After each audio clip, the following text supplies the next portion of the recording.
It never gets old. I could stand here for 1,000 years, watching it over and over, and it would never become less spectacular. Mitch Evans sipped his beer as he stood on the weather-worn wooden back porch of his small cottage, his eyes never leaving the sun setting over the Chesapeake Bay.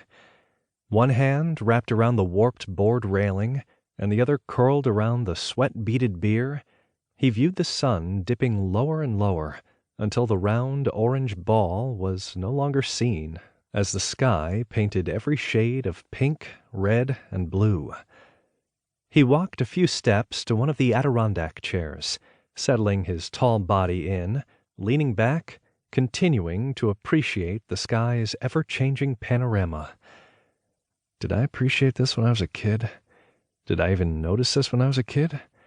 I sure as hell didn't when I was a teenager. Too busy, chomping at the bit to leave this place.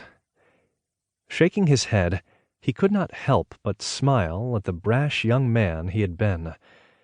Desperate to leave this small town and see the world. Well, I saw some of it all right, he thought, his mind drifting to the tours in Iraq and Afghanistan with the army. Front lines, the dust, the dirt, little sleep, making new friends only to lose some permanently. Shaking his head once more, he pushed those thoughts out of his mind, preferring to note the darker blues drifting across the sky as the night morphed into brilliance. The ever-present breeze coming off the bay offered a respite from the evening heat that sizzled. His mind drifted over his day, busy with moving a few belongings into the house, having driven over 3 hours from Charlestown. The house was furnished, but he brought clothes, toiletries, books, and a few personal items to place around. After a few more minutes, he hefted his body out of the chair, the still sweating but now empty beer bottle dangling in his fingers, and walked inside his house. The small cottage had belonged to his grandparents before they moved into town. His grandfather, wanting to keep a place to spend weekends fishing, never sold the property. "That house was built back when people knew how to build houses," his grandpa would brag. "It was built to withstand wind and weather." Years later, he left it to his grandson. Mitch used to wonder if he would keep it or sell it, but as long as his parents were living, it gave him a place to stay when he came to visit. Who would have thought I'd end up living here? Stepping into the kitchen, he tossed his bottle into the recycle bin by the door. The kitchen was U-shaped, with a new black stove and refrigerator.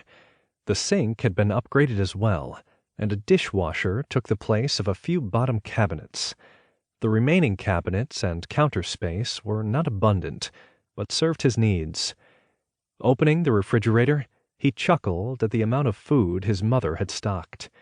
Reaching in, he grabbed a plastic storage container labeled lasagna and popped it into the microwave.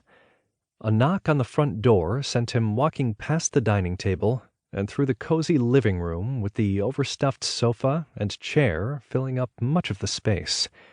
He had left the front door open when he finished moving the boxes in earlier in the afternoon, making it easy to see through the screen door at the visitor standing on his front porch.